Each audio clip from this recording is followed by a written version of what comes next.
Los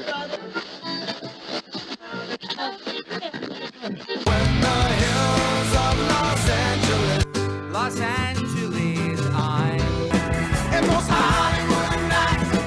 She goes to California, oh, California. What you say about Los Angeles? LA got the people saying,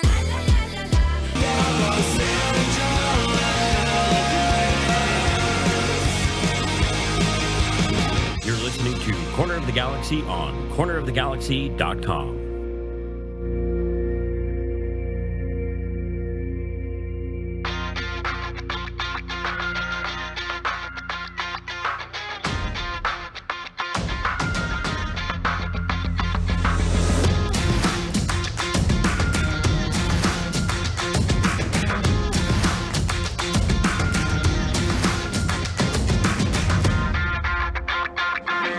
Welcome to Corner of the Galaxy, the show that talks 100% LA Galaxy soccer. We're glad you could join us. Now it's time to sit back and relax as your hosts navigate through the twisting, turning, but never boring world of the five-time MLS Cup champion, LA Galaxy. Hello, everybody, and welcome to Corner of the Galaxy on cornerofthegalaxy.com. I'm your host, Josh Guesman, coming to you on Thursday, May 13th. The LA Galaxy still feeling high off that win over LAFC, getting ready to take on Austin this weekend. So we're going to have a dramatic game preview for you. It's coming. It's ready. We're ready to go with it. We have a lot of LA Galaxy news to get to, a lot of MLS news with salaries, all that fun stuff. We're going to touch on a whole bunch of different topics that mostly focus around these rosters and a whole bunch of other things that we have going. So we're glad you could join us. To help me do all of the things that I want to do tonight is the Hammer himself, Mr. Eric, the Portuguese Hammer Vieira. Hammer, how's it going, buddy? It's going all right. Oh. Still buzzing. I was going to say, still feeling good after the win. I wasn't even there. But you may feel good about it. I don't know if that like 10 seconds just got us demonetized because, you know, you're singing that song, right? You know, no, I'm just kidding. Yeah. I think you'll be okay with that. No, yeah, I think my pitch wasn't dead on for the White Stripes there. I think we'll be safe. Yeah, that's we'll keep our fingers crossed. Tell me about the game. I know you weren't there, but you got to watch it on TV. Maybe being a little removed gives you a little bit of a different perspective. But are you of the camp that any win over a rival is a good win, or did the Galaxy play just fine? Man, you put me in a corner because you know I love to be but still both sides guy.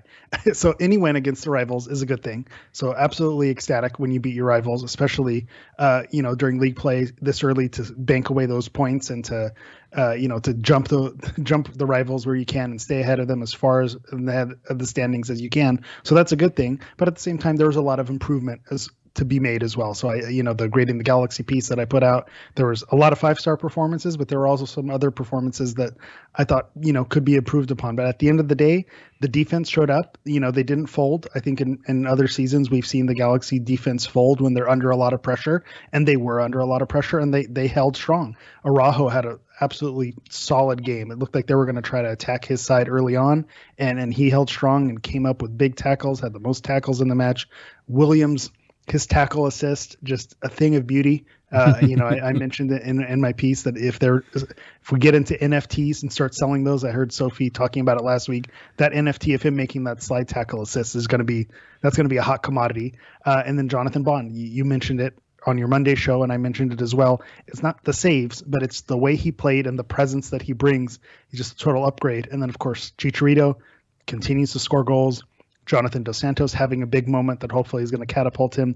Bob Bradley getting upset with Efrain Alvarez making a player. I mean, it's stuff that dreams are made of. It's always sweet to see the rivals lose, and then to see their meltdowns on social media with the excuses. It just makes it taste that much sweeter. So, there was the test the week before on the road, same day travel on turf against Seattle. So it made you a little bit worried. Okay, maybe this team isn't the hot team that we thought that they got into the start, but I think they showed a lot of character in this game, and that I think that's a good thing. When you don't necessarily play a lights out game, but you still come out with a win in a rivalry game, and you have your big players step up in big moments.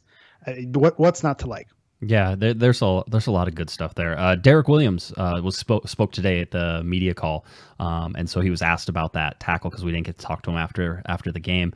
Asked about it, and he joked around. They're like, so did you know Chicharito was over there? And he's like, oh yeah. He goes, before I said, Chicharito, don't move, Chicha, stay where you are, and I'm gonna hit that ball to you. I'm paraphrasing, but you can go on our website, or excuse me, on our YouTube page, and that video of the media calls there, so you can hear what Derek Williams said. But he was joking around. He was like, yeah, I had no idea. He goes, I just wanted to put a strong tackle on it, and the ball went to Chicha. I know Greg was asked about it after the game, and he was sort of like, they were like, have you ever, Alicia Rodriguez asked the question, have you ever had a tackle for an assist like that? And Greg's like, I don't think so. It's one of those things that just doesn't happen very often. But again, a little bit of serendipity there for the LA Galaxy, a little bit of, of luck that goes their way. And when you've seen some of the goals they've given up, I would say that they've been unlucky sometimes, just the way that balls have deflected and stayed in the path of, attacking players and sort of let attacking players run through them. So a lot of good performances. The more I sit with that performance, I think for me, Eric, the more I'm in awe of it a little bit, because I think the defense really played a lot better than even you give them credit for whenever you step away from it for a little bit. Yeah. I think that's the funny thing, because you think, well, being outpossessed and having so many shots against, you think, well, the defense obviously didn't have a good game because they were just being bombarded. But you flip the coin on that, the defense was being bombarded and they only allowed one goal, and it was kind of a bad bounce at the wrong time. And I go against the grain a little bit, that of players being lucky or teams being lucky. I think Chicharito, you look at his career, you can call that luck, but there's something about knowing where to be and being proactive and knowing, being there and being in the moment when that ball bounces to you. You can't be expecting that ball, but there are players who would be shocked by it, but being ready to be in that moment, I don't think that's luck. That's preparation, a lot of preparation and talent that goes into doing stuff like that. So same thing with the bad bounce on the other side. You could say the Rossi, knew what to do in that position. So give them credit there. But I think when you look at how the defense was being bombarded and they didn't fold, it is more impressive the more you look at it. It was very, had some friends, obviously being the Portuguese hammer, it was Portugal-esque in their Euro 2016 run, where it wasn't pretty, but they sat back, they defended, and then they countered and made the most of their opportunities. So, that's to be applauded, and I respect that as a game plan, if that was the game plan. I know Vanny has said he would have liked to have possessed more, but I think we saw how important Vasquez was also. I didn't mention that. With Vasquez being out, you saw the possession tilt because he wasn't there. You didn't have that maestro in the middle controlling things. Yeah, we'll give you an update on Victor Vasquez as well. I mean, the good news for LAFC is they did get that extra point for getting possession. Oh wait, no, there's no points for getting possession. That's right. I was confused there for a second. I wanted to touch and at least start here a little bit, and only because there was the team of the week that got put out, and Chicharito made the team of the week as he should have, and that's fine. He had a good game, but really he wasn't the best performer on the field that day. And then MLS closed their eyes and threw darts at a board or whatever they do to pick team of the week. And by the way, I should point out that while the North American soccer reporters have a hand in choosing the player of the week, I don't know who picks the team of the week. It's nobody. I don't get a vote in team of the week. And I think they need to have. There's a minimum of cadence or cades that you need to have in there. Yes. So that's part of it. And then I forgot about that. There's a whole algorithm. I think they've got the TikTok people involved. Yeah, I'm sure they do. But anyway, so they made a mistake. Julian Araujo should have been there. Derek Williams certainly is a good shout, and the one guy who had a very good game, where if you looked at the stats, he only made 4 saves, and 2 of those were in the same play. But Jonathan Bond was outstanding. So I went and found, how you just if you're on the internet, you can just find something until you like it, right? You just keep searching and searching. Well, fortunately for us, Soccer by Ives had a best 11 for week 4, and I think they got this one, at least in my opinion, a little bit closer to right. Javier Hernandez was up top in this particular one, so he makes it same as that. Also, I would like to point out Soccer by Ives goes 4-4-2 in order to get 4 defenders, 4 I respect midfielders. That too. Yeah, right. I mean, that feels better than MLS trying to cram in all the offensive players into a 3-man back line. So Julian Araujo makes it as the right back, and Jonathan Bond is on their team of the week in goal, and Derek Williams was on the bench for this one. So I think Williams made the bench for the team of the week as well. But there were a lot of good performances. In fact, there were so many good performances. I went on FlatMob, which if you haven't been on FlatMob, they do good, I think decent player rankings. Eric, you do a great job too. I don't want to make you upset. I think Soccer by Ives and then FlatMob, I think those are two different schools. I think when you look at Ives's list, it's eyeballs, and when you look at FlatMob, it's stats. Right. And so I try to kind of meet in the middle, and I think that's where I usually land, is somewhere in the middle of those. And so when you look at the Soccer by Ives list, you could say, okay, if you watch the games and you watch those players, okay, I can see why they're there. And then with FlatMob, it's more, when you look at the tackles, you look at the passing percentage, things like that's where those numbers get generated. So that's the difference there. So depending on what you're looking for, they give you different outcomes, but I think the true answer is in the middle, and that's what I like to do, is kind of meet in the middle there. Oh, there you go. Way to talk yourself into being the authority on everything. No, I think it's super interesting. The worst grade on the field is a 6.7 for Jorge Villafana, which may be a little underwhelming in terms of most things. But by the way, most of the times you look at this and you find, 5s and 3s and all sorts of stuff. So the fact that the lowest is a 6.7, and I would argue that Jonathan Dos Santos, if you take a full point away, because usually you can get about a point for scoring a goal, if you take a full point away, he only gets a 6.9, which I think is fairly accurate to his overall performance. I think, hey, scoring the goal is great. That was what you needed him to do. I don't want to take away from that. But as a whole, he was actually pretty quiet in a game that needed him to be a little more, loud about his presence. So I have no problems with that. But the big thing that shows here, Julian Araujo, an 8.5. He was their man of the match in terms of the performances. Javier Hernandez, 8.1. Derek Williams, 8.1 in that ranking as well. Jonathan Bond, a 7.0. This is where the stats get you, right? He only made 4 saves, so he's only a 7.0. Well, how about the 4 or 5 cutouts that he got in the way of, or the crosses that he stopped that went in there? He was great in terms of a whole bunch of things. So FlatMob is a great place. I see people in the chat room. It's an app you can get on your phone. You can also just type in FlatMob, FOTMOB.com, and then Soccer by Ives. If you guys haven't, where have you been? Soccer by Ives was the original. An institution. Yeah, basically you went from big soccer to Soccer by Ives. I mean, that was your flow of different things, the whole deal. It's funny because Philip brings up MLS Power Rankings, and it's been a big discussion. Are we going to pick that? Let's pick on that. Let's work on it. What do you think of the Power Rankings? They're useless. MLS doesn't do them right. They're confused about what their job is. Power rankings are supposed to show a team's power in terms of, in a short period of time, how powerful is this team? How are they able to exert force on the other teams, right? So you should, in your power rankings, Eric, have no problem with the last 6 weeks of the season taking a last place team that has been on a 7-game winning streak and putting them up near the top of your power rankings. There's no argument about it. They're the ones. You don't want to play them right now. That's where this comes. You don't want to play them right now. You have teams with losing records who are like, hey, don't worry, they're gonna get better. They're going to get better. Stop projecting, which is what I think we all said, is MLS is doing projections, not power rankings. Yeah, that's my biggest beef. What they're doing, they are projections on where they think teams are going to land by the end of this, and based on their performances, they move them up or move them down if they stay on that track. But I agree with you. I think ESPN has it right. They do it based on how they're performing right now, looking at the games that have actually played with the players who are actually on the field. You can't take it. If the players don't play, you can't say, well, when this player comes back or they don't have this player, so we factor that in. No, you have to go with the players who are on the field, who's playing the games, how do they perform, and then who's powerful right now. And you're right. If there's a team who, if FC Cincinnati has a banger of a week, then they climb up because they're doing well. You can't dismiss it because, maybe they're going to do worse as the season goes on, but for that week they're higher up in the power rankings. And if they've had weeks consecutively, then you keep bumping them up and adjusting accordingly. So I think MLS, what they're doing is projections. If they called it projections and said this is where we projected, then that's fine. But calling them power rankings is a bit of a misnomer. So I'm with you there. They're projections, not power rankings. At the end of the day, it doesn't matter. It's something to get real upset about, especially after the Seattle loss. It's like, man, we talked a lot of we talked our talk about the power rankings when we were disrespected, and then you go to Seattle and get spanked, and it's like, well, maybe the power rankings don't matter.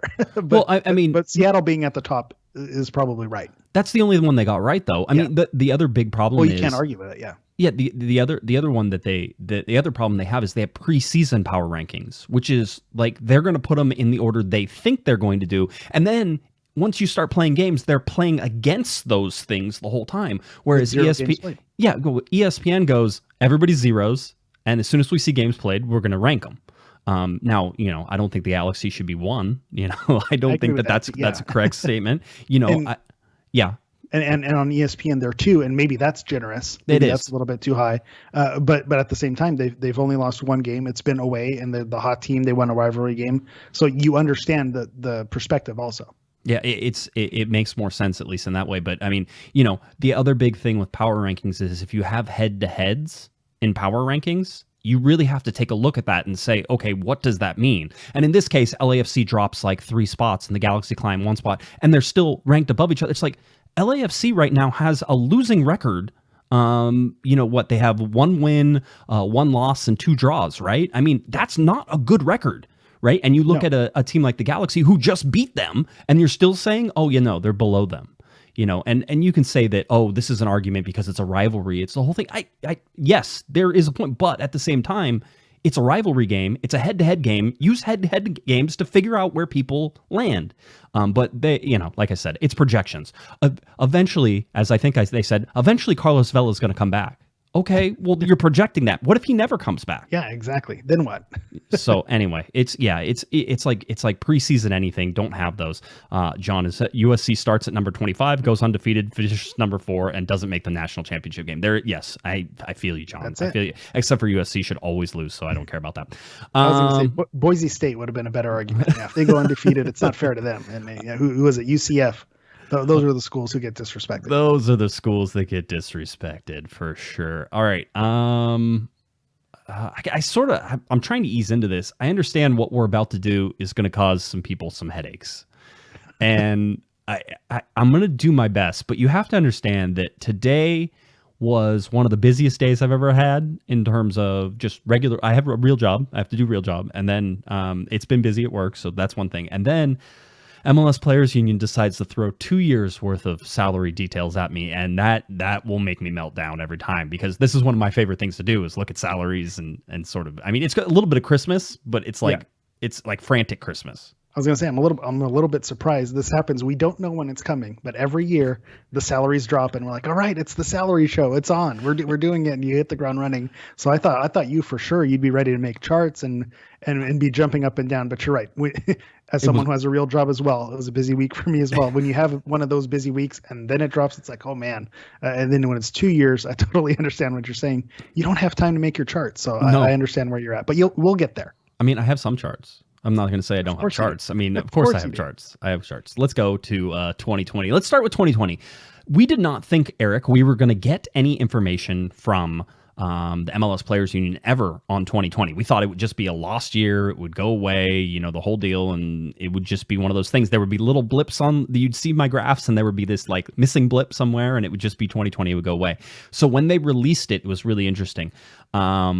There is there's not a whole bunch we can take from the 2020, mostly because a lot of those players are gone. But I do want to go over some of these because it's stuff that we just needed to verify or needed to understand. But Christian Pavone making $1.5 million. So Chicharito came in with $6 million. I think everybody knew that it was right around $6 million in that. Jonathan Dos Santos at the $2 million mark, sitting right at $2 million, still above the TAM threshold. The TAM threshold right now is 1.6125. It's basically $1 million more than the max budget, which is $612,500. Just you're going to get a lot of that tonight. There's going to be a lot of asides with me telling you what the definitions or what some of these things are going. So when we look at this roster in 2020, last year's roster, Chicharito's the highest paid player, $6 million. Jonathan Dos Santos, $2 million. Christian Pavone at $1.5 million. Those were your designated players. The surprising thing was, and I'll explain this, is number 4, the 4th highest paid player on the LA Galaxy in 2020. Is technically speaking Yony Gonzalez. Yony Gonzalez, but it's also not true. It's also not true. He was not the highest paid player. These are annualized salaries. So this is, if he played a year for the LA Galaxy, he would have been paid, $1.27 million basically. But he played like 3 games, and it was at the end of the season. And listen, he gets paid for all the games up as soon as he gets signed. He starts getting paid. So he got paid for a lot of games he didn't play in while he was waiting to come over. But that being said, if he would have stayed, if his loan would have extended, that type of thing, then they were looking at paying him almost $1.3 million, $1.27 million, which is a lot of money for a guy who we only saw for 3 games. I mean, And that's where what I'll say. I think there were some questions on, you brought Yony in at the end of the season last year, or Yony. Sorry, I've already forgotten how to pronounce his name. You bring him in at the end of the season, didn't get a lot of games.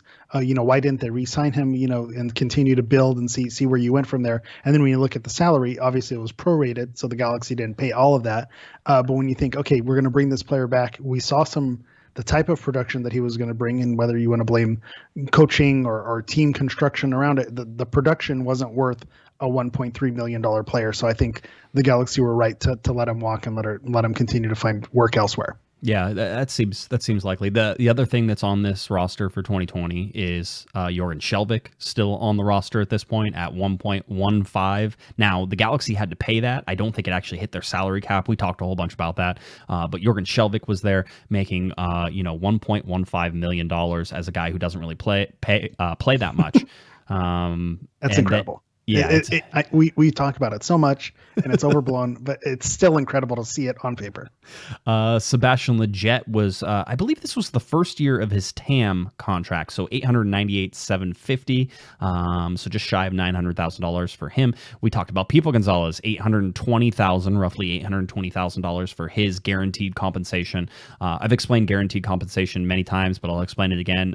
There's a base salary, which is sort of how much you get paid, and then there's a guaranteed compensation. Guaranteed compensation takes any bonuses in and then it annualizes them over the life of the contract. So if you had $100,000 bonus and you had a 4-year contract, they would add $25,000 to each of those years as it goes along. So that way you would get that. So that's the guaranteed compensation number that we sort of talk about a whole bunch. Other than that, the payroll heads will jump in. They'll say, yeah, that's like the benefits when a company's looking at your salary. It's not just your salary, it's salary plus benefits. That's what I compare it to. It feels like the same type of thing. Yeah, well, there's no healthcare costs on this, so exactly. I can't just roll those into everything. But the LA Galaxy also have 32 players on this roster, and you're only allowed to have 30. And I believe that Skjelvik is one, and I don't remember who the other one was that wasn't necessarily on the roster. Right? They still have to end up paying people, but they don't count against the salary cap. So 32 on this one. I'm just looking down to see if there's any other ones. Perry Kitchen, 575. We've known about that though. That wasn't a surprise because he played the year before. Sasha Kleshchin came in for $300,000. So that was sort of a new one for everybody to pay attention to. Julian Araujo making just shy of $100,000. This is all 2020. This is last year. Okay. So anyway, that's our thing. We get a total, base salary payroll of about $7.6 million. The guaranteed compensation is a little over $18 million. Okay. So, keep that in mind because we will talk about that as we get into some of these other things. MLSPA put out a whole bunch of charts and some different things as you looked at the 2021, year, and they sort of called out from 2016 to 2021 the average growth in base salaries, and they did it through roster spots 1 through 18. I think this is really cool to sort of look at. So the largest gain out of any of those is about 18%, 17.69% for the 6th roster spot. If you look at this, Eric, it looks like MLS teams need a belt because they're a little thick in the middle now, right? That's where you've seen, and wasn't that the argument? What if some people prefer it thick in we thick in the middle? That's okay. I'm not here to shame. I'm just saying that's fine. But I think it's a really important thing to say. When we have been watching MLS over the years, Eric, we have said over and over again that, they need more quality in the center of that roster.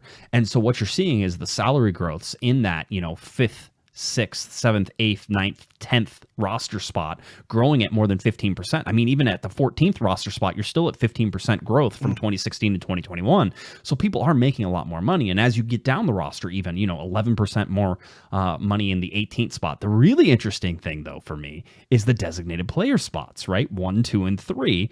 And what you're seeing is basically that number 1 spot has creeped up a little bit, but not a bunch. 1% for that first roster spot, right? So basically the highest paid player on the team. That first roster spot, 1% increase in growth. And then in the second roster spot, about 0.5%, 0.42% of growth. But the really interesting thing, and we've seen this year for sure, and last year and this year accounts for these slow growths here, is the third roster spot actually in the negative, right? That third DP spot in minus 3.5%. So the people in that spot are making less money than they were in 2016, in 2021, than they were, the years before that, however you want to say that. But there has been a steady growth in those, but you're seeing an actual regression in that third spot. And even the LA Galaxy, when you look at Kevin Cabral, sort of fit that look. And my question, I don't know if you have the answer to it. If a team doesn't have a third DP, does that still count as that third spot? Because that could account for it too. Because there are some teams out there who are not loading with all three DPs. So that third spot could be a non-DP player, and so that's why it's considerably lower. So, but for spots 1 and 2, that does make sense. When you look at world football and transfer fees, the designated players make like normal salaries when you compare them to, world football. But when you look at those middle spots, that's where, maybe it gets a little bit trickier with the salary cap where you're a little bit more restricted. So you're right. We can make fun of TAM all we want, but at the end of the day, those increase in those allocation funds are where you're able to strengthen that middle of the roster, and why those middle of the roster salaries are increasing. And I think that's an important point to make, because yes, you're having the three DPs you're going to bring in, there's no limit, or, potentially no limit there. So right. You can, break the bank on that. But, strengthening the middle of your roster, that's where the league is going to improve, when you're, able to have better players, through your 11th slots that are non-DPs. And I think that's what they wanted to highlight, and that message came across in their narrative. Yeah, I think that also made some sense. I threw this chart in here. I honestly didn't even look at it before I put it up here. So let me just I'll read it as we go through. But basically, the average base salary for senior roster non-designated players has more than doubled over the last 5 years. In 2016, the average base salary senior roster non-designated player was just shy of $200,000, so $191,505. And in 2021, that number is now closer to $400,000. So that is significant. Whenever you try to put fattening the middle, making the rest of the roster, including some of the bench, Eric, right? Making the bench more competitive. Yeah, and that's what I'm saying, is because I think an average salary, when you look at, especially if you're looking in transfer market, you see what some of these players in South America are making, or, if you look in Ligue 2, the second division in France, that salary, that's now competitive with those leagues, and you're able to pull those players. The transfer fee, it's going to be up to the club if they want to spend it, but you're now going to be able to compete with, Central America, South America, some of the other leagues, lower leagues in Europe, maybe not the big five, but some of them still, championship level. You're going to be able to compete with that average salary is about right for the level that MLS kind of wants their target range that they want to be around. They're now competitive in that range for those roster spots. All right, let's go to 2021 now, and just sort of looking at the roster and sort of how the LA Galaxy went about constructing this year. I will say this, that currently on the roster, it shows the LA Galaxy have 28 spots filled. One of them is Eric Lopez, who we know is goalkeeper and who is loaned down to G2, so technically not on this roster anymore. And then also we know that as of right now, because I think there was an April 15th cutoff for this particular batch, and we'll get another batch in the fall, or at least we're expecting another batch in the fall, where we'll have all the additions as well. So Kevin Cabral made that cut. I will say that Sega Coulibaly and Augie Williams did not make that cut. So this salary that we're talking about now, and if we talk about any totals, is shy of, Sega Coulibaly, who I'm going to guess is around 300, 350, maybe even 400, 450, just because of all of the international stuff and everything. I think there's an inflated price for that, Eric. So I'm going to say he's in the 350 to 450 range. Maybe it might be higher and people will start to be freaking out, but I'm going to say 450 top right now. I would guess a little bit higher, because when you look at the comparables with Derek Williams, who they brought in, defender Samuel Grandsir from the same league, I think making Samuel Grandsir making 850, Derek Williams making 750. Mm-hmm. I think it might be a little bit higher. It might be closer to that 500, 600 range. But I would say this, Coulibaly also coming on basically a free transfer. I know it's $100,000. That's basically free. I'm not going to sit there and say that it's a whole big thing. So I think that we're going to sort of bring that all away all the time. Herb, by the way, gives us a $25 super chat, and Herb says, Herb's the man. Herb says, I've said it before, best Galaxy content, level of professionalism is above the rest, plus I'm getting my name on the show again. That's the real reason Herb does this, is to get his, we're going to call this the Herb Memorial chat room, even though you're not dead. I was going to say Memorial's rough. But yeah, shout out to you, Herb. There's no shame in that. Dropping the cash, splashing it around, and get your name heard. That's the whole point of the super chat, and then to get out there. So appreciate the kind words, appreciate the super chat every week. Helps for the green screen budget to eventually get my ears back. Yeah, I was going to say we tried doing some of that today. We realized there was a little problem with that. We'll keep working on it. We're getting there. We're getting close. Thanks, Herb. We appreciate it. Let's see. And by the way, Mike Gray points out that if Kevin calls Sega Atari one more time, it's a bad joke. I understand. I would just, hey, for all of you, I don't even think that they put it on there. So you guys all missed this, but Kevin sometimes leaves his hand raised during media calls. And so today I got him good on the media call. So I'll share that on Monday, because I'm sure he'll want to bring that up. But anyway, back to the rosters, back to everything it is. And by the way, if you have a super chat, if you would like to donate some money to the show, you can do that. You can also ask us a question. You can give us a statement that you want to read. Whatever you want. That's how the super chat works. And of course, we appreciate all that money goes.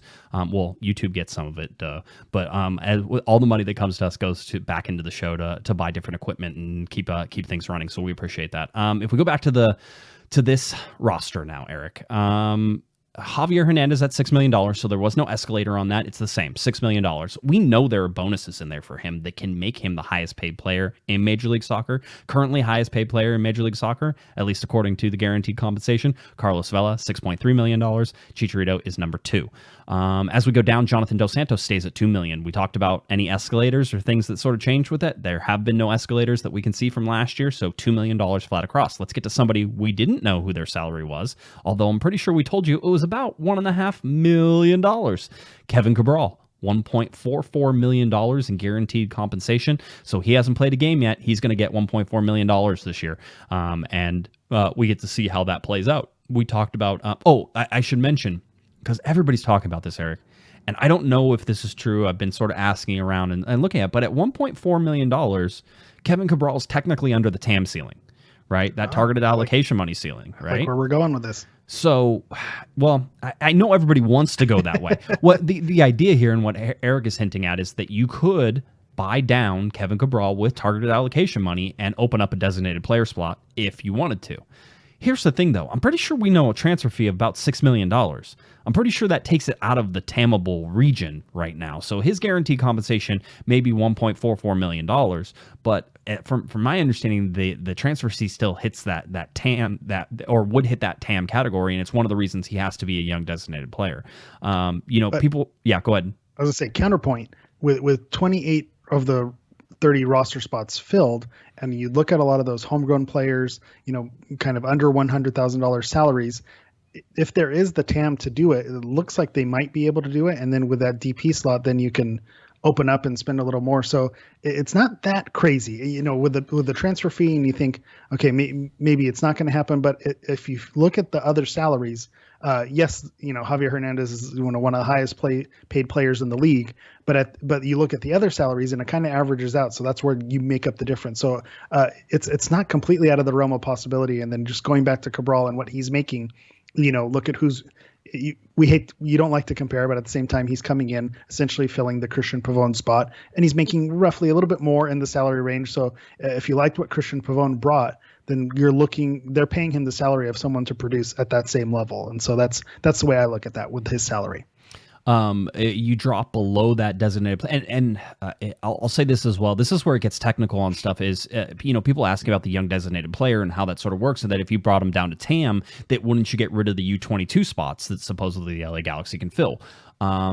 No, because having an open designated player spot is the same as having a young designated player spot in there. You can still have 3 U22s if there's an open spot. Now, if you went and put a senior designated player in there, then yes, it would limit you to 1 under 22 signing. Here's the other thing about those under 22 signings, though. The LA Galaxy sit at, I believe, 29 people on the roster. And so they can basically add one more player. We're sort of expecting one more player. It may be 28, 27. I was looking at a bunch of different rosters today, so I'm not going to get you 100%. But there's no international slots right now open.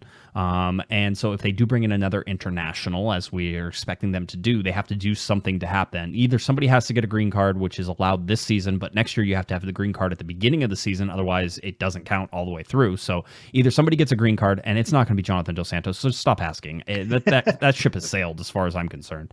But if you do that and open it up, then you're sort of running out of spots. So does the U22 really matter right now? It doesn't play into this roster the way it is right now, Eric. And so, but yeah. Counterpoint again. You look at some of those homegrown players, those academy players who came up. Those are players that could easily be loaned down to G2, and that opens up those spots. Where you're right, where it runs into the problem is the international slot. If you're going to bring in someone, who's going to make a meaningful contribution, it's probably going to be outside, of the domestic league. So you'll need to open up a spot and find other means to do so. But I think with the homegrown players and the academy players that have been called up, I think it's pretty easy justification to drop them down or loan them down to G2 to open up the spots. As we continue down the roster, Samuel Grancio, about 938, as you've talked about, Eric. So a pricey player there. I know some people are ready to pull the ejection handle on him, and I'm just like, everybody just chill out. Greg Vanney talked about it as well. He's like, he's just not match fit yet. I mean, the guy hadn't played in a year. You can see him starting to get back. He's rusty. That's what you see from him. And so I think if everybody just has some patience, we've seen some good flashes. There's positives there. And Greg even talked about it in today's media call, saying, basically that, you could see the amount of running that he's eventually going to be capable of doing. And whenever that happens, he was comparing him basically to Ethan Zubak with whenever they were talking about Chicharito. And he goes, when you can have guys who do that running, Kevin Cabral, Sam Grancio, when you have that, you're able to do the things that Ethan Zubak is currently providing to the team without having it be in a 4-4-2 formation. All right. Are you ready? Do you have the sound effect ready? Counterpoint for the third time in a row. Hit the hat trick. Even though, you're right, we shouldn't pull the eject cord on Grancer just yet. It's okay to be critical of him and to call him out and say the performances haven't been there. Yes, there's been flashes. Yes, you can see where it could be. You could do your MLS Power Rankings, your projections on where he might be a contributor. But right now, it's just not. He's not there. And so it's okay to say he's not playing well right now, not living up to that part of the bargain. And I think about what we talked about in the offseason and all the moves that the Galaxy made. And we talked about there's a percentage. How many of these are you going to hit on? You can't hit on all of them. Exactly. Right? If you hit on Williams, you hit on Bond, you hit on, say we don't know about Cabral yet, so that's an unknown. But if you hit on all these players and maybe you miss on Grancer, maybe it comes out in the wash. And you're not going to hit on all of them. Maybe you didn't hit on this one, but overall, you had a good offseason and you brought a lot of good players in. And if he doesn't pan out, you look at overall, well, you're not going to hit on every single one. You hope that they do, but it looks like, as of right now, it hasn't hit. Those dividends haven't paid out, and it's okay to call him out. But I do see, the first half, he didn't have a great first half, but in the second half, you say, okay, there's signs of life here. I can see where there can be a positive for Grancer, but it's just not there yet. And it's okay to say it's not there yet and to be critical of his performance, because especially now that the salaries are out, the expectation does rise. And I'm a believer in that when there's a salary and you're wasting a roster spot in an international slot and you're paying a high salary that's taking up in the salary cap, there needs to be a delivery there in order to justify the play that comes out on the field. Yeah. Again, this roster is a full one. There's not a lot of money on this that you sort of sit there and say, okay, they're absolutely wasting their money. There is one spot for sure that you can find that. The sixth highest paid player on this team is Gio Gonzalez at $919,583. And for a guy who is fourth best in terms of the bench depth now, maybe fifth. Yeah. Well, yeah. And I think you and the Panda were mentioning it. Yeah, he hasn't been even in the 18, so he's not even being called to participate. And I don't know if that's due to injury or if it's just flat out he's just not. Vanny doesn't believe he's worth putting on the 18. So that is concerning, And so you're right. There maybe we should be looking to shop him around or give the Gio Dos Santos treatment where you pay him, say thank you for your time, and we just need to get rid of you and have something else happen. I see Madam Serrano in the chat saying giving him the João Pedro, send him back home. And that worked out for João, so it might work out for people as well. You never know. It absolutely could. Let's talk about a guy who's absolutely worth every single penny. In fact, a couple guys who are worth every single penny so far through 4 games. We should say. Yeah.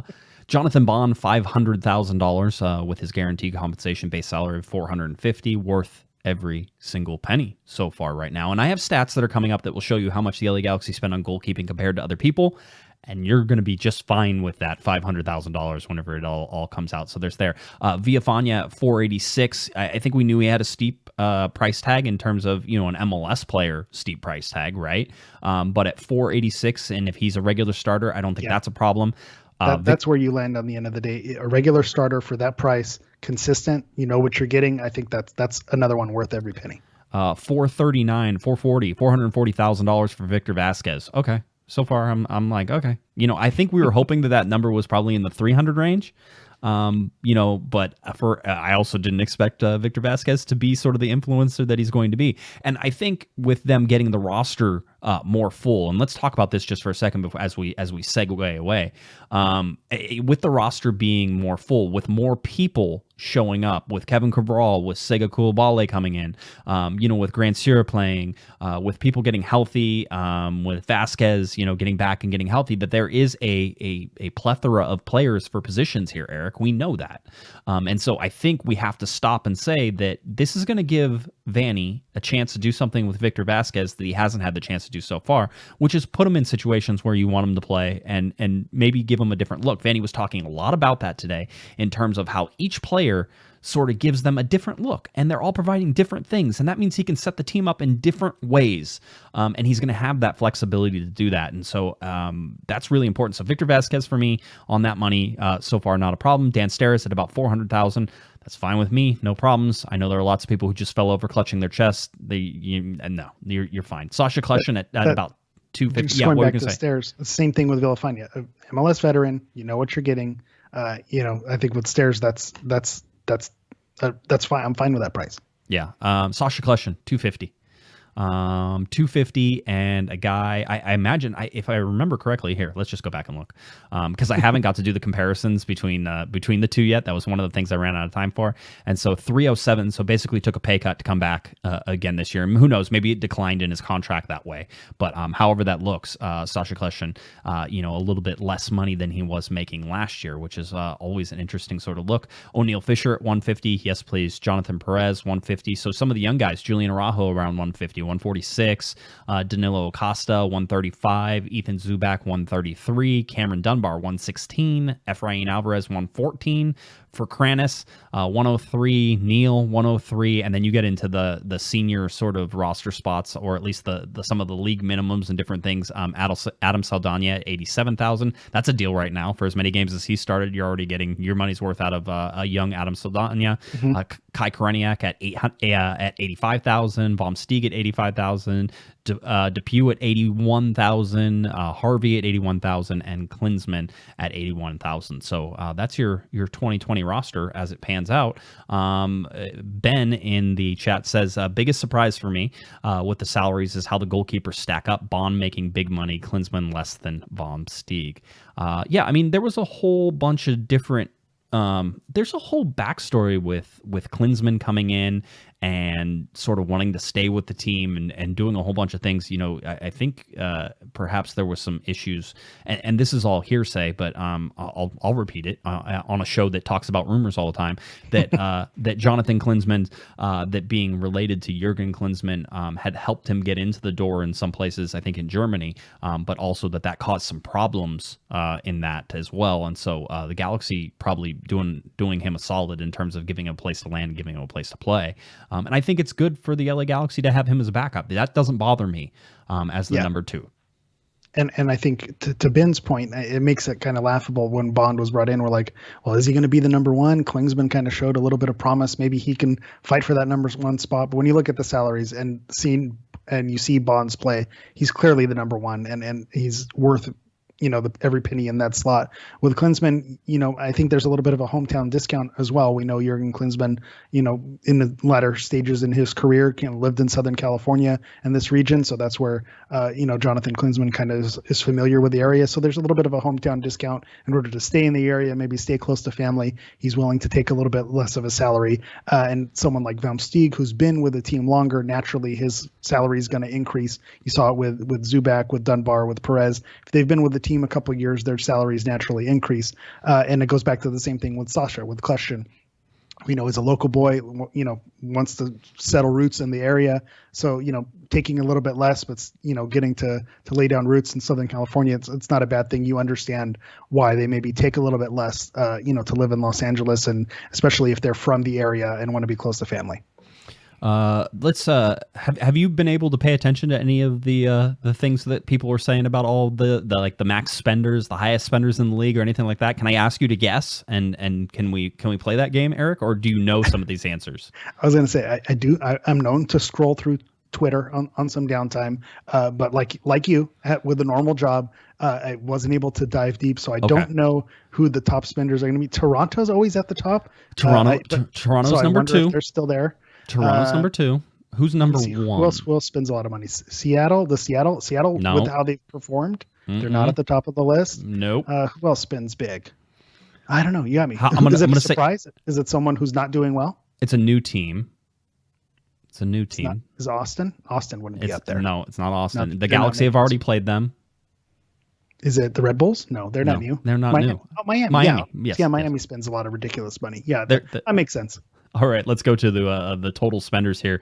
I did positional spending, as I often do. I put this out. Hold on. Before we even get down, let me caveat some of this stuff, because I want you to understand that I don't even know how many players in Major League Soccer, and we get a list for all of them, and usually I have to take them and try to export that into a spreadsheet, and then I have to go in and I have to decide who's a forward, who's a midfielder, who's a defender, and who's a goalkeeper, and they list their positions, but some guys play multiple positions, so they go M.F for midfield/forward, and some of them are F.M for forward/midfielder. So all I did in this is I did it very stupidly and very quickly, which was whatever letter was listed first was what position you got nailed down as, okay? That means it could be totally wrong. That means that a guy who plays forward all the time is listed as a midfielder because they listed the M first. I understand that. I take responsibility for my charts, and I say that they are not 100% accurate because I don't have time to look through 75 guys and figure out which of those guys, where they play, right? And it's like I can do it for the Galaxy real easily, because I know those guys. But trying every single team for fringe players, it's like, Kai Koreniuk is listed as a forward and a midfielder. Well, I think we're going to list him as a midfielder, but his forward was listed first, like he was a forward/midfielder. No. So I just, like, before we get into that, just know that that's why my charts may not may not match up with other people's charts. And this is a quick, dirty thing that only took me about 3 or 4 hours to do. So, it's one of those things. Just 3 hours, but yeah. And you still made a chart. So I'm sure that filled your cup just plenty. It was just fine. That's for sure. So whenever we look at total spending for, right now, we have Inter Miami up in that top spot, Toronto, the LA Galaxy. You then go into Atlanta United, FC Cincinnati. The LAFC is at the 6th spot. The 7th spot is Chicago, Columbus, Sporting Kansas City. So down at the bottom is the Vancouver Whitecaps and Austin FC. Expect those to change. There's a lot of stuff that hasn't been added in, a lot of things that sort of change some different ways. So again, just sort of be ready for all of the changes that come in here. And again, I'm not going to say that I have a perfect chart on any of this, because I certainly don't. So whenever we go by positional spending, LAFC spends more money than anybody else on positional spending. It goes LAFC, then the Galaxy. Carlos Vela is the highest paid player in Major League Soccer by $6.3 million, and the Galaxy have the second highest paid with Chicharito and $6 million, and they're 1 and 2 in forwards. And then FC Cincinnati, ouch, $6.7 million, and not a lot to show for it so far. So how'd we go? That hurts. It's also, again, just by the classifications and the different things that we look at in these things, they can be skewed really far, because maybe a whole bunch that RSL plays with 7 midfielders, and so they have a lot more midfielders than they do forwards, and sort of how you look at that. Real Salt Lake is at the bottom, $534,000 right now, and LAFC's $9 million in terms of their positional spending. So just keep all that in mind. Let's go to midfield.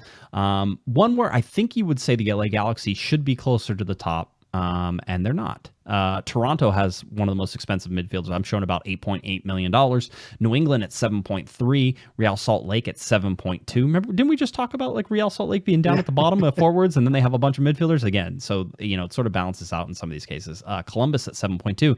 Eric, you have to go all the way down to 15 to get to the midfielders for the LA Galaxy. So the LA Galaxy spending about $5 million, very much sort of in the middle of everybody. Whenever you look at Houston down at about 1.6, Toronto at 8.8, and the Galaxy in this large bunch around 5 million.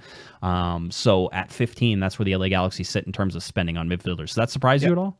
I look at it as a positive. It is surprising, especially when you consider how they play, depending on where you list Zubac and Dunbar, Chicharito being the lone forward, you really have a congested midfield.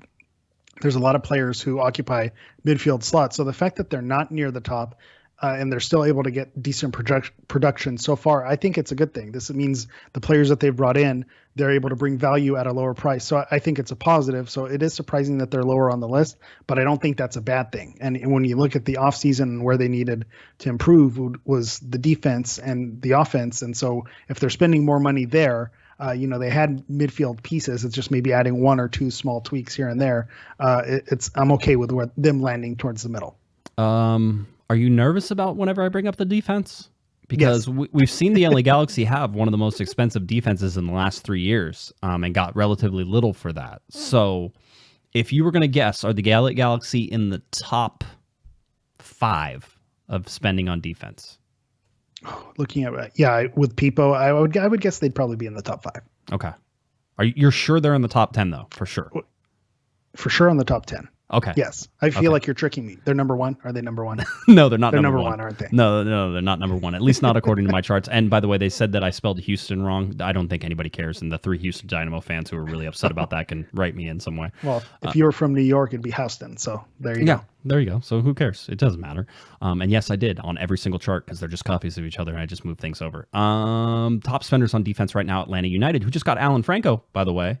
So hey, you too could have Alan Franco as long as you want to put down the cash and spend a lot for that. So about $4.3 million. Sporting Kansas City at number 2, about almost $4.1 million. Inter Miami, again, one of the higher spenders. LA Galaxy, number 8. So in the top 10, but outside the top 5. In terms I'm of, okay with that. Well, I would also like to warn everybody if you bring Sega and you put Sega onto this, let's say, Eric, you put them in at, 500. Let's put them in at 500, right? And just makes my math easier, right? Yeah. Then you're putting them at 3.8, and then that 3.8 moves up into the number 3rd defense. Yeah, okay. Which is top 5, like I projected. So I'm right again. You're right again, always. That's how it goes. So so keep an eye on that as well. And again, the midfield. We talked about the midfield and the LA Galaxy, being down sort of in that 15th range. Well, okay, now put somebody who I'm guessing is going to be $1 million TAM player in there. So now you're spending 6. 6.1 or so. So 6.1 takes you into, the 8th spot instead of the 15th spot, right? And maybe he's making more. Maybe he's making 1.4, 1.5, that type of thing. You could ratchet up that midfield pretty easily. So the LA Galaxy are getting the benefit of the doubt on some of this stuff whenever it comes to to the different things that could go out there. So it absolutely should be one of those things that in the fall we'll be able to revisit this and sort of say where it goes. We talked about the goalkeeping as well. The LA Galaxy not near the top in goalkeeping, spending about $750,000 on goalkeepers puts the LA Galaxy at number 11. New York Red Bulls up top at $1.2 million. Columbus at a little over $1 million. Atlanta United a little over $1 million. LAFC just shy of $1 million at $992,000. And so the LA Galaxy at 11th there at $750,000. That's a deal for everything that's going on right now with all the 4 goalkeepers that the LA Galaxy carry, and Eric Lopez is on this list because I told you that they didn't take him off. You look at those backup goalkeepers and it's essentially league minimum. So you're really just paying for your starter, and the chat's catching up. And Ben, again, counterpoint is my word of the day. Ben, who gave us a super chat earlier, made a great point too. If you remove Gonzalez, then that drops the Galaxy to the 20s. Counterpoint. So it's all a balance. It's all a juggle. There we go. Okay, that's the counterpoint sound now instead of just the annoying radio call that it is. So that's where we sit. At least that's my real rough analysis. I'm not going to say it's perfect. It's never going to be perfect. I can't make it perfect. I don't have that kind of time. I'm sure somebody who's paid to watch this league all the time who understands that Julian Araujo is a starting right back and only didn't play starting right back because the LA Galaxy didn't have a right winger last year. I'm sure somebody like that could figure out all the different machinations and positions for everybody wherever it goes. By the way, the chat pointing out Joe asking where my Dr. Pepper is.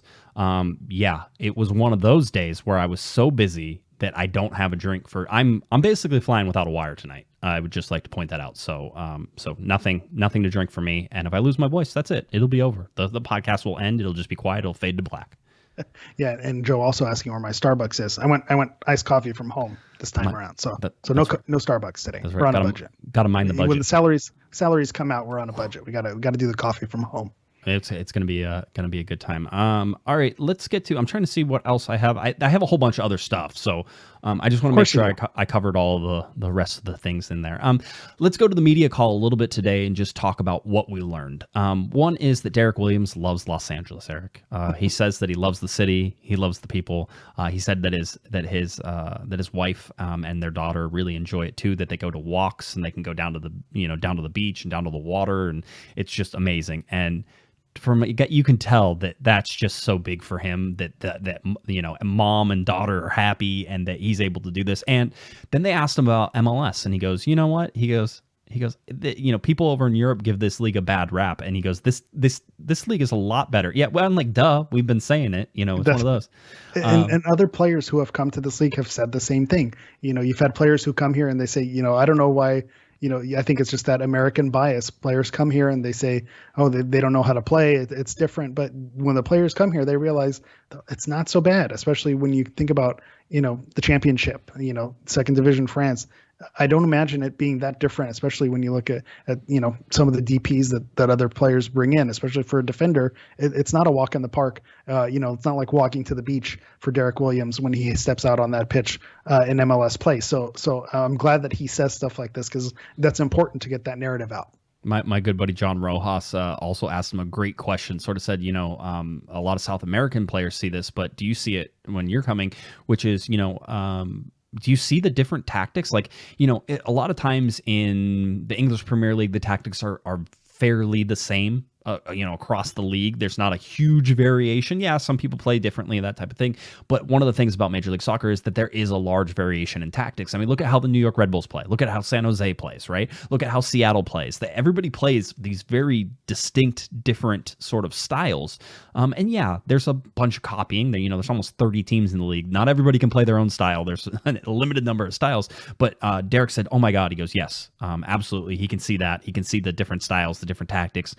And that it's just such a diverse league in terms of, every team plays differently. You really have to pay attention. The other thing was, and a question I asked him was about Greg Vanney. It's like, did you know about Greg before you came? And what are your thoughts now that you've gotten to work for him a little bit? And he lit up a little bit, which is always fun whenever a player's like, oh, I can answer this question. I'll do. He goes, whenever I used to follow Major League Soccer, because, Derek Williams follows Major League Soccer whenever he plays in the championship. Hit the sound. Oh, there we go. Derek Williams follows it in the championship. He said, yeah, I used to see his teams all the time, with Toronto always being near the top. He goes, and they were such a good team. He goes, so I knew of him. He goes, and I sort of knew how he liked to play. And he goes, and then I started talking to him. He goes, he learns so much. Derek Williams says he's a sponge whenever he's around Greg Vanney because he goes, he's always just like giving you a little bit of advice. He goes, maybe you're in the trainer's room and you're sitting on the table and he comes in and he talks to you for 2 minutes and he goes, that happened to me. And he goes, I sat there and said, oh, of course. Like he gave him some epiphany in 2 minutes on the trainer's room. That's a coach. Just walking around.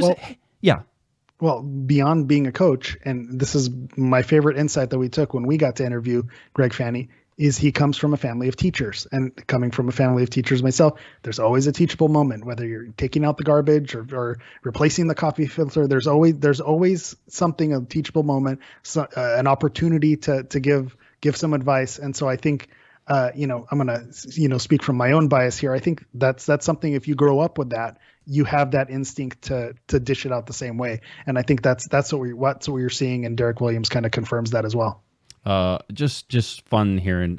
Plus, I love Derek Williams' accent. I'll be honest with you. It's it's got the little Irish accent, and reminds me a little bit of Robbie Keane, and sort of throws that all back and ties it in. But yeah, Derek's happy, and he was he sort of said I got kicked in the ankle like in the first 2 minutes against Seattle, and he goes, and so that didn't make me feel good, and then I had to come out in the half. He goes, and so that wasn't that I didn't want that to happen. He goes, now in this game against LAFC, he goes, I can sort of start to feel myself being my normal self. And Greg Vanney talked about it in the media call today too, said, he came in with having a quad surgery and we had to get him back in shape. And he had a setback at the very beginning that was sort of like, he's not in shape. He's not ready. We need to make sure that we, progress this the right way and not rush him. And they did that. And now you're seeing what Derek Williams can do. Somebody asked him, you do, I think maybe Gio Garcia, but Gio asked, you did a lot of slide tackling in this game. Is that sort of, one of your attributes? And he's like, yeah, he goes, I love the confrontation. I love that.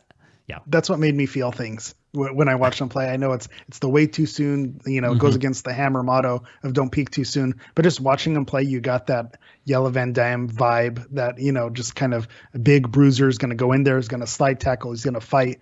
I really loved his performance in this match. And if that's the player we're getting every game, then it's really exciting. It's fun. You have two aggressive players on that back line, and then you have two sort of smart players. I would put Steres and Villafana sort of in the I'm going to be more cagey, more smart with my positioning, that type of thing. And then you have Julian Araujo, who really just wants to smash you at every chance you get, which is why he picks up a lot of yellow cards.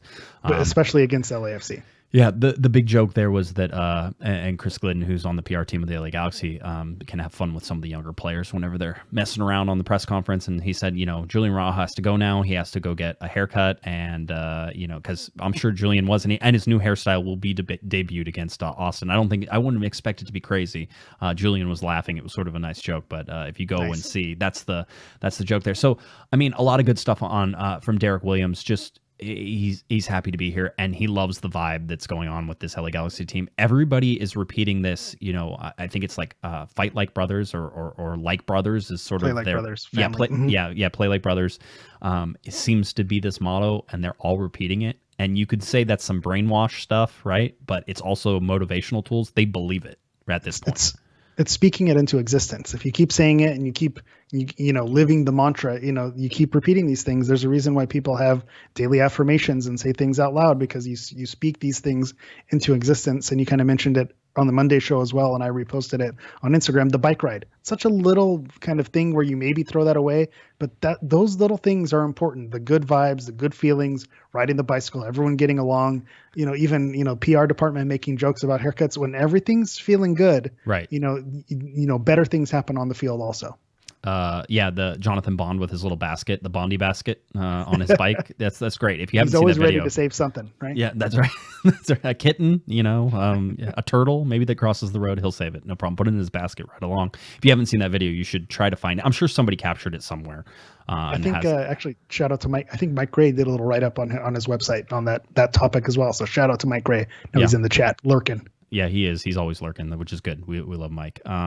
So that was one of the things. The big thing, hey, look at the media doing their job today.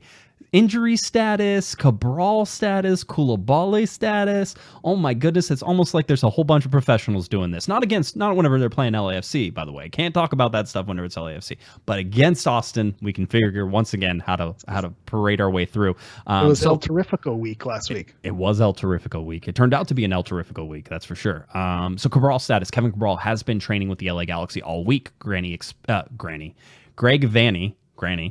I'm sure that's his nickname, right? Vanney expects him to play a role in Saturday's game, says game fitness shouldn't be an issue because he's just got done playing with his last team. So, he didn't want to say how much he would play. Would I be surprised if he started? A little bit. I feel like they're going to bring him in off the bench and give him, 45 minutes, that type of thing. But I could also see him going 60 minutes and them subbing in somebody else, bringing in Dunbar after him. So let Cabral sort of tire people out and then bring Dunbar in after. By the way, that's a whole thing that should happen on a regular basis is let, Kevin Cabral go out there and just run people into the ground. And then when they're so tired, they can barely breathe, you sub on Cameron Dunbar, and then Dunbar just right on by. The Flash. The Flash.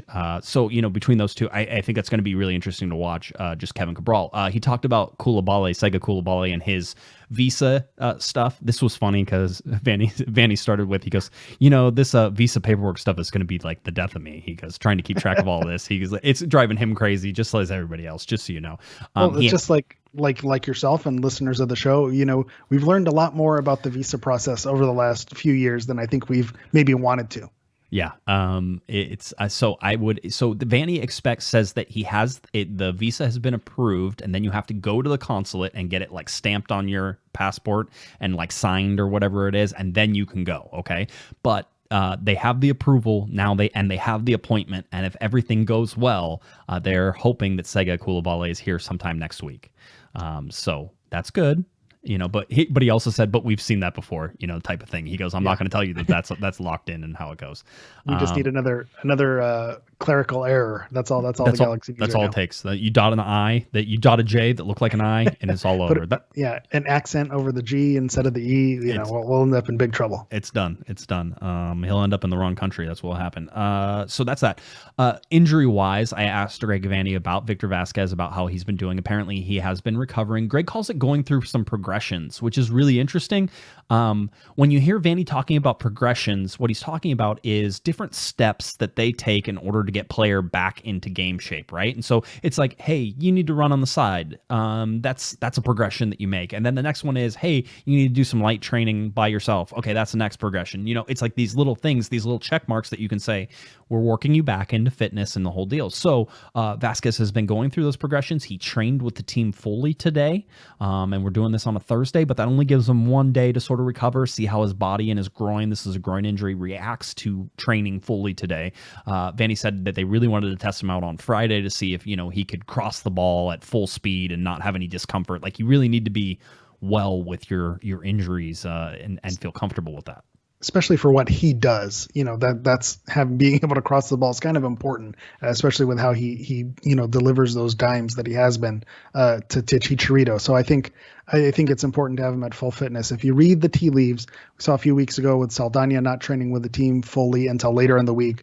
Then he was on the 18 and maybe came in off the bench. So I think that's probably where we'll land with Vasquez. Probably not going to get the start, but maybe he is going to get a few minutes, either subbed on later in the game or maybe brought in if the Galaxy need to make an impact. Yeah, maybe you put him on the bench and don't bring him in unless you do need to. Unless you have to. Yeah, unless you have to. Yeah. And by the way, that would be a signal to maybe start Kevin Cabral, because then you could do that, move Sebastian Lletget into the middle with Jonathan Dos Santos and Adam Saldana, and you still have a pretty robust center of midfield there. And you can use Cabral on one side, Grant Serra on the other side. So there's some options there. I don't know if that's how it's going to happen, but it's something that we should sort of sit there and discuss a little bit. Yes. Yeah, if I was a betting man, I'd bet that Cabral probably gets the start. I think, with his age and, he was playing, I could see him starting this game. But Greg is smart enough. I asked him about any other injuries as well. He told us, he was like, I'm trying to think. Yeah, Greg, you know who all the injuries are. But he said O'Neal Fisher was the only other one. He was recovering from a groin issue, which we didn't know about, and that he's making progress as well. I don't know that he'll be available.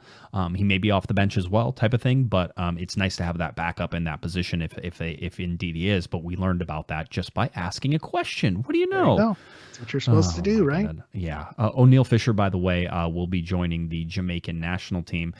He's at least on their preliminary roster for the June call-ups and everybody who's sort of, so Sebastian Lletget, Gio Gonzalez is on the preliminary roster. Efrain Alvarez is on Mexico's preliminary. Jonathan Dos Santos is on the preliminary as well. I think that's everybody's. Julian, that's Julian I don't think was not on that list. Not on the provisional anyway. So they have to whittle that down to 23-man roster. There's 30 people on the Reggae Boys currently, their squad. So Jamaica will have to make some cuts, and if he's not healthy, that would be one of the reasons why maybe he doesn't make that. So just sort of keep that off. And by the way, if you haven't figured it out, whenever the salaries come out, the shows go longer, because the salary stuff is always stuff we have to talk about a little bit. So. Yeah, so there were some people in the chat, wanting to go another hour, but we've got kids, we've got regular jobs. I think we've made that known enough. So, there's a reason why we try to keep it within an hour. Woe is me. Woe is us. Also, I would like to, again, remind everybody, I'm working without a net here. I have no liquid sustenance for the rest of the show. I don't even have, I could run over to the bathroom and try to drink out of the faucet while I let you talk. If it goes, sideways. Yeah, I'm caffeinated. I'm ready to go. If you need to take a break, I'll just keep going. We'll go on Instagram. We'll scroll. We'll talk. We'll ride bicycles together. That sounds like a fun time. Weekly schedule basically has the LA Galaxy training today on Thursday. We had the media call that all got done. You do the walkthrough basically on Friday, and then a 12:30 p.m. kickoff time against Austin on Saturday. So things quickly coming to a head here in terms of everybody getting ready for the Austin game. As you look in this as well, the Eastern Conference currently being led by Montreal, who had a big game over Inter Miami. Again, if you look at the MLS Power Rankings, you never know that Montreal has been playing some good games. Quietly. Yeah. By the way, Eric, can we also talk about MLS changing the order of wins again? So it went back. It's wins, losses, ties again, not wins, ties, losses, which they had done earlier in the year. They changed it again because they like to drive me crazy. I had already started changing some of it on my roster. Patrick gives us a super chat, by the way, and says another hour for $5. Patrick, 1, thank you for your $5. 2, no. We're already at an hour 10. We might get close anyway, irregardless. Yeah, I was gonna say somebody needs to buy me some stock in Dr. Pepper the way I'm going. Montreal on the number 1 spot, New England number 2 in the East, number 3 New York City. I would like to point out, by the way, that the top in the West and the top in the East are separated by what feels like a mile in points. And so the Eastern Conference continuing to point out that they are not very good. Or they're all very good and they keep beating up on each other, which isn't the case. The Western Conference is where the real action is at. And I'm here to prove that over and over again. No bias, for sure. Western Conference, Eric, Seattle, 13 points. They had a midweek game. They won it. That was a fun game, by the way, if you got to watch any of that. It got wild at the end. Frey with an injury. They had one of the Roldan brothers in Alex. goal. Yeah, Alex Roldan was in goal, so the whole deal, it was all interesting. I was talking to Panda about that today, by the way.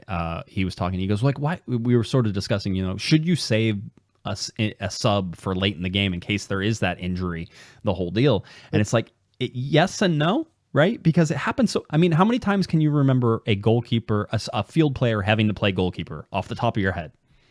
5 times, maybe. 5 times. Can you remember all 5? I can remember 2. I remember when Mike McGee did it, and I remember this last one. When was the MLS is back with Orlando. Oh, that's right. Okay. I think there was a Man City game, I think, where Kyle Walker popped in there, and then there's probably one more time.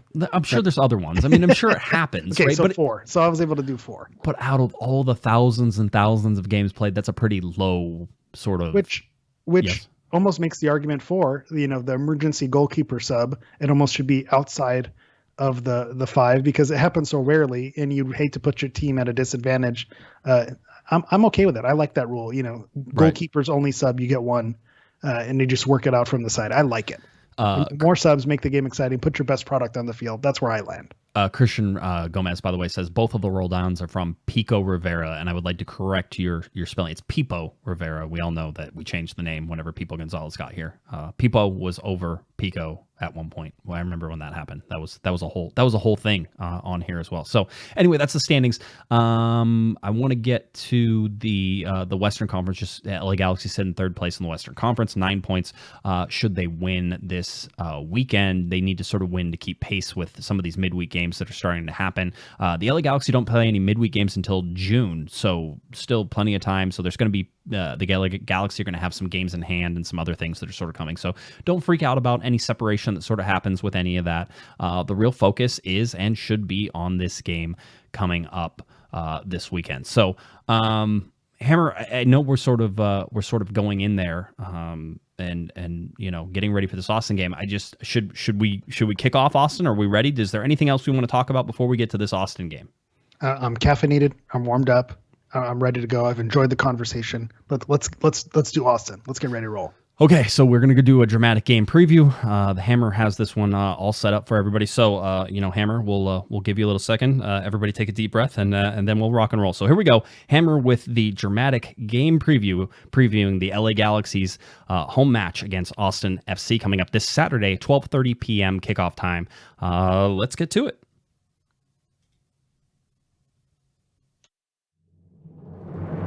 This Saturday, Anthony Precourt's Columbus Crew SC travels to Dignity Health Sport. What was that? Oh, they're just Columbus SC now? Okay. And that's not who the Galaxy are playing? Okay. Boston? Aren't those the Revs? No, Austin. Okay. Matthew McConaughey, the actor? Okay, that's fine. Anyways, where was I? The LA Galaxy return back to action this Saturday after their big El Tráfico win.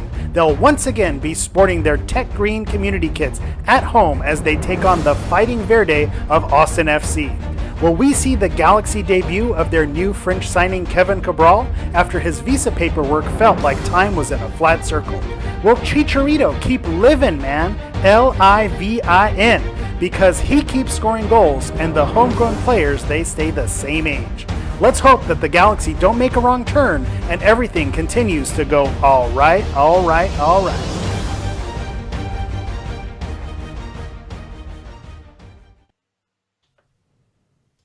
I mean, there we go. A little Hammer stuff. By the way, that one was one of my favorites. I'd just like to point that out. I went out of the box for this one. I've been laughing. I did a little crying, before. I may have told people, ahead of time, sort of your idea of what you were going for.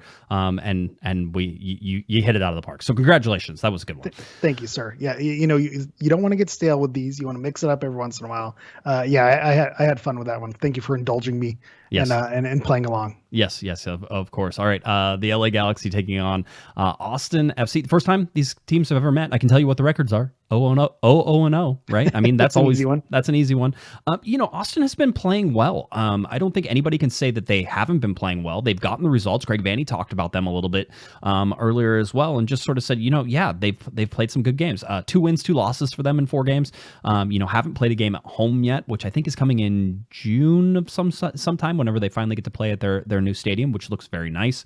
In Texas now, 3 teams in Texas. I mean, a lot of that stuff is really good. And I think it's Josh Wolf who is the head coach there, and he has put together a good team. I think Greg Vanney. I don't know if Greg was throwing shade at Josh Wolf or not, but in the media press conference, they said, whenever you have 2 years to put together a club and get the players, you really get the players that you want. And I was like, is that? I can't tell if that's shade or not. It feels like a little shade. It's a little shade, but it's also a compliment. And I think when you talk about expansion teams, you can see expansion teams going a few different directions. And so you never know until the product goes out on the field. And I think from what we've seen from Austin at the beginning of the season, they're plucky. They look like their players have been well organized. To Greg Vanney's point, they look like a team that they have spent 2 years planning how they want to roll out, and credit to Josh Wolf for getting them to play with a style, and they know what they want to do. And so that's why when you look at the schedule, you say we get an expansion team, coming to our stadium, easy 3 points, but I just have to say not so fast, especially after a rivalry win. It feels a little bit like a trap game, especially with Austin being a team that's plucky and has, a lot of MLS veterans who are going to make life difficult. It's not going to be an easy 3 points, I don't think, for the Galaxy. It's a winnable game, but I don't think it's going to be an easy game. They should be favorites. They should be favorites in this game. Alexander Ring got 2 yellow cards, I think, in the last game, so he's out. He will not be playing, and that is one of their really big players who can play in the midfield. So I think that certainly helps the LA Galaxy whenever you go over it. Matt Beasler is in there as well. Diego Fagundes. So I mean, there are guys in here who can make a difference and who can play well. And so even Nick Lima over on the right side, the right back, is a very good player. And so they have a lot of options to sort of, cause some problems for the LA Galaxy. And I wouldn't be surprised. And certainly, if you look at how they played against Sporting Kansas City, they scored the opening goal. Eric. They scored in the 7th minute, and then allowed Sporting Kansas City to come back in the second half, and then SKC scored a 90th plus minute it all goal. fell apart. It all fell apart. And you even look at some of the formations that they put together sort of in that second half, and showing 5 defenders in the back is one of those things that you sort of look at. But again, there was also a red card in this game, and so things fall apart, and they didn't go well for Austin. But when you look at a team who plays all these road games to start things, you need to sort of be cognizant of the fact that they're very aware of what it is to play on the road. They're used to it, and their record should be, if they can get half of their games on the road where maybe they get some points out of it, then they did actually a really good job. So don't sleep on them. It seems like there's a lot of things that the Galaxy want to do in this game. I think possession is going to be big. I think generating offense is going to be big for this team. How Greg Vanney sets them up, who plays. I mean, quite honestly, we talk about it. This is a game the Galaxy should win. So, it's really up to them to dictate how they want to play this game. They're at home. What are they going to do with it? Yeah, I think it's a little bit. We're going to see a little bit of a reverse of what happened last week. I think the way Austin is set up, especially how they've played with maybe a more defensive and waiting for the counterattack. I think you're going to see the Galaxy able to possess more against Austin. And so they're going to be able to dictate the pace of the game and move with it. And so the defense will still need to be up to the task of handling it when they do get on the counter, because Diego Fagundes, who's scored some goals for them, he's someone who could be dangerous if he gets in behind. Gallagher is another player who's looked good for them. So they have some weapons. They have some people who can get things done. So I don't think they should take the game lightly. But you'll see a Galaxy team with more possession. They should look more dominant. But when we say things like that, it always makes me super nervous. And then we'll talk about 538 as well. Whenever the Galaxy are favorites in the past years, things have gone wrong against your San Jose's who have been bottom dwellers, your Colorados who have been bottom dwellers, and they just, for some reason against those teams, they don't get up for those games. So I think this is going to be another test for Greg Vanney. We asked how were they going to do against teams like Seattle and LAFC, and we saw a little bit. So now with these quote unquote more winnable games, how is Vanney going to roll it out? Are we going to dominate these games, or is it going to be another struggle for points when you're supposed to win? So I think it's going to be another test for Vanney, and we're going to see what this team is made of. The Galaxy team, who's had a lot of gritty wins, we're going to see are they finally going to be able to have a dominant win? No question. Didn't need to grind it out. Can we just win a regular dominant performance game? I think this is an opportunity to show that they can do that. Yeah, especially you're going to have a tough game against Portland coming up on next week. You have to go away to Portland on Saturday, May 22nd. Then you're home to San Jose. San Jose is a very good team so far this year. They have a 17-year-old who's out there just causing nightmares for people. He's a big dude too. Yeah, he looks like he belongs in Cobra Kai. Like when I know they brought that back, he definitely looks like he was central casting. They sent him up to San Jose. So there's some things on the horizon here that the LA Galaxy see this as a winnable game. They should win this game. And so now you get to play from that spot. It's all of these are tests. All of these are tests of confidence. You want to make sure that the LA Galaxy aren't overconfident. I don't think they were overconfident against Seattle. I think they tried things that didn't work, and that's Greg Vanney pushing buttons whenever he needs to. But at home, Vanney's going to probably put in a pretty lineup that he's pretty sure is going to work. I don't think he's going to be experimenting on this, and the Galaxy should have the edge in possession. They should be the attacking team. They should be the aggressor, and how do they act whenever that's the case? That was the case against Miami. Remember, they held more possession, and they were a little bit more of the aggressor there, but Miami kept coming back in that game.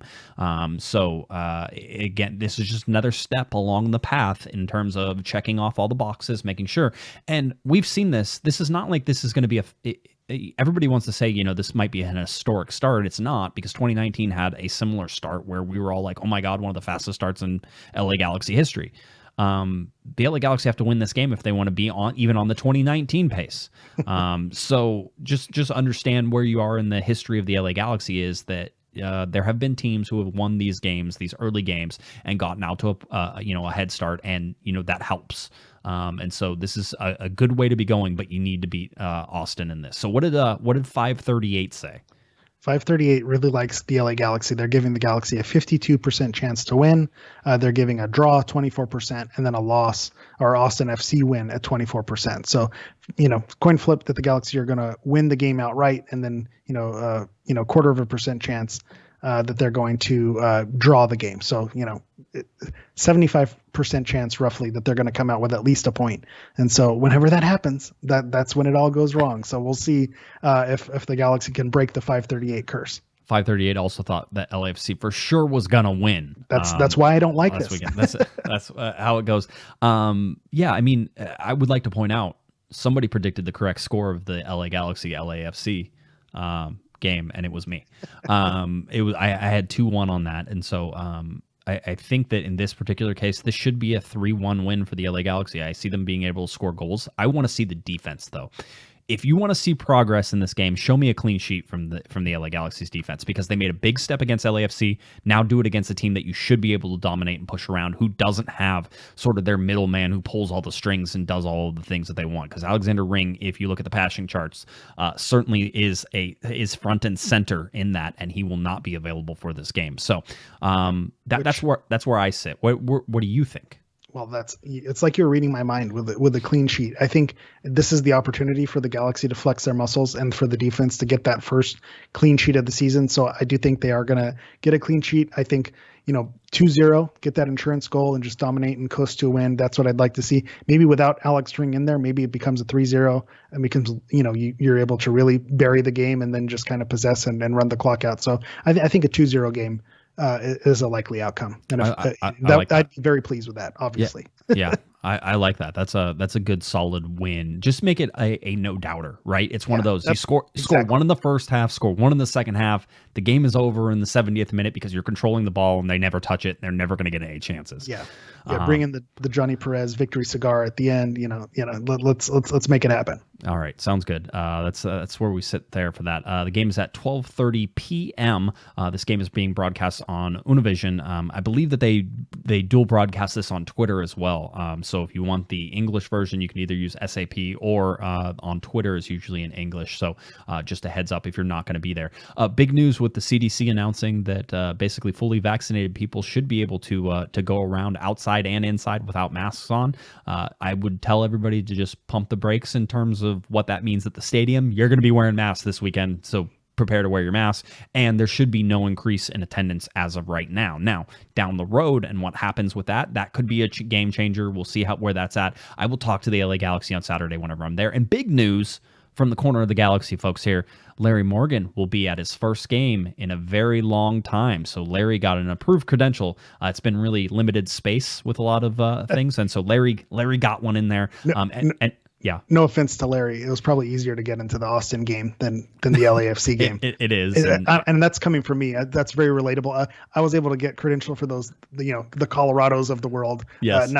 Not exactly on the map for the LA El Tráfico derby. Yeah. No, El Tarifico LA derby.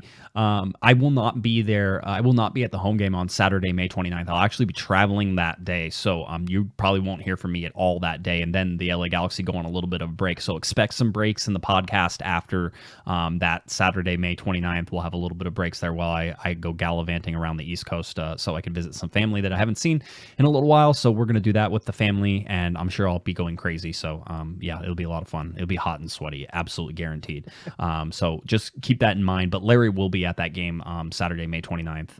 And so you'll still have some coverage. Larry will write, and we'll make sure we post that up on the website and all that fun stuff as well. So, and if you haven't been going to the website and reading Larry's pieces, he always has a fun angle after each game, and so I enjoy reading Larry's pieces. So if you're not already doing that, go check it out at the website as well.